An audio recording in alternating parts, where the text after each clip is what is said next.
Selamat malam Bapak Ibu yang kekasih di dalam Tuhan Yesus Kristus.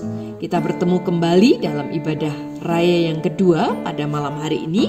Meski masih secara online, tetapi kita bersyukur karena Tuhan izinkan kita tetap dapat beribadah bersama-sama. Mari kita akan merenungkan firman Tuhan. Sebelumnya kita akan tundukkan kepala.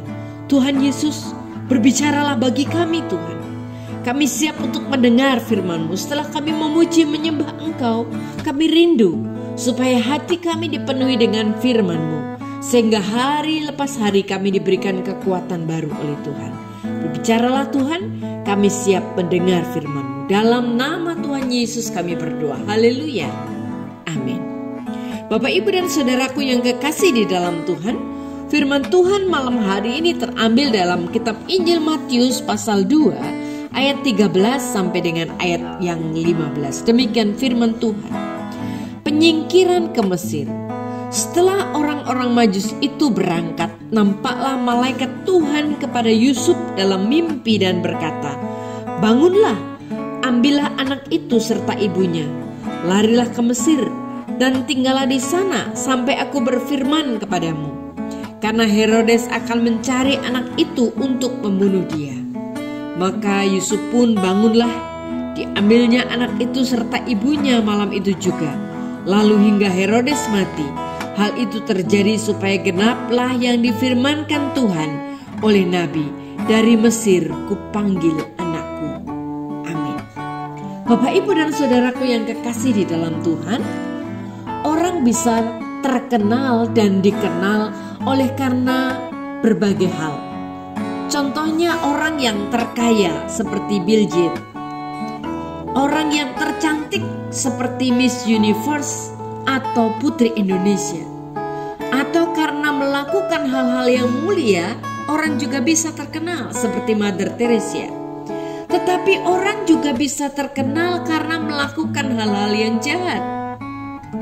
Dan tidak semua orang yang jahat itu dibenci oleh masyarakat dan akan mudah dilupakan begitu saja. Tidak. Karena sejarah mencatat nama-nama itu, mereka terkenal dan mereka tidak melupakan, bukan karena kebaikan tetapi karena kejahatannya, yaitu Adolf Hitler. Adolf Hitler adalah pembunuh 6 juta orang di Yahudi. Hitler terkenal dengan Nazinya. Atau mungkin kita juga mengingat akan nama Amrozi. Dia adalah tersangka bom Bali, sekalipun ia selalu tersenyum dan mungkin lebih terkenal dari para anggota DPR yang terhormat. Herodes sekalipun tidak terkenal seperti Pontius Pilatus, ya dia tidak setenar Pontius Pilatus. Beberapa orang menggunakan ini sebagai pengakuan iman rasuli. Tetapi Bapak Ibu yang kekasih di dalam Tuhan, meskipun Herodes tidak setenar Pontius Pilatus, tetapi Herodes ini sering disebut di setiap perayaan Natal. Orang Kristen ingat akan nama itu. Dia tidak terlupakan, tetapi bukan karena sesuatu yang baik, melainkan karena kekejamannya. Pertanyaannya bagi kita sekarang adalah, siapakah sebenarnya Herodes ini? Herodes yang disebut dalam Perjanjian Baru, setidaknya ada 6 orang yang mempunyai wilayah kekuasaan. Yaitu yang pertama adalah Herodes Agung, di mana Yesus lahir pada zaman Herodes Agung. Dan ketika dia mengawali pemerintahannya, Herodes Agung memerintah pada tahun 47 sebelum Masehi.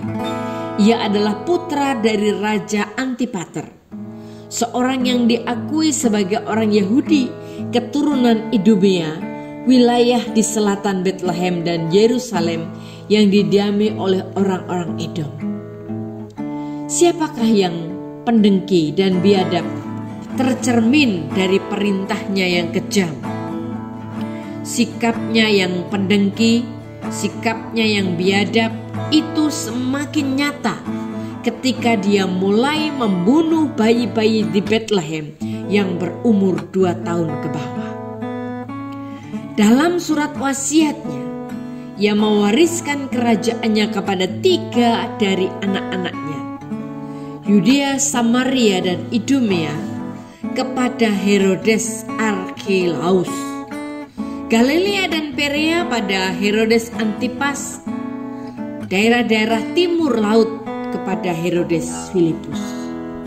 Bapak, Ibu, dan saudaraku yang kekasih di dalam Tuhan, ketika para rasul dan orang-orang Kristen mula-mula hidup dalam zaman dinasti Herodes yang penuh dengan penolakan ini, walaupun para Herodes ini telah membangun fasilitas yang hebat, namun mereka bersalah karena penindasan, tirani, dan beban yang berat yang mereka timpakan kepada rakyat. Dinasti Herodes memang menjadi terkenal, tetapi mereka terkenal karena kejahatan yang luar biasa yang mereka lakukan. Tetapi sebagaimana Kristus, para rasul, dan orang-orang Kristen mula-mula, kita punya pilihan untuk menjadi terkenal karena hal yang negatif atau karena hal-hal yang positif. Jika kita melakukan sesuatu yang baik, yang bisa menjadi berkat bagi orang lain, yang dapat merubah hidup orang-orang di sekitar kita menjadi lebih baik, yang dapat membawa berkat, membawa saudara-saudaranya, kerabat-kerabatnya datang kepada Yesus. Kita bukan hanya dikenal oleh manusia, tetapi lebih daripada itu, kita akan dikenal oleh firman Allah. Sebab firman Tuhan mengatakan, tetapi orang yang mengasihi Allah, ia dikenal oleh Allah. Amin. Mari kita berdoa. Tuhan, ajarlah kami untuk selalu memilih menjadi terkenal karena hal-hal yang baik, bukan karena hal-hal yang negatif. Di dalam nama Tuhan Yesus Kristus kami sudah berdoa dan mengucap syukur. Haleluya. Amin. Tuhan memberkati saudara dan ibu saudara. Tuhan menilai saudara dan pelajari dan memberi kasih karunia. Tuhan menghadap wajah ibu saudara dan memberi damai saudara. Dalam persekutuan Allah Bapa, Yesus Kristus dalam kudus, ulama dalam damai sejahtera. Dari Tuhan Yesus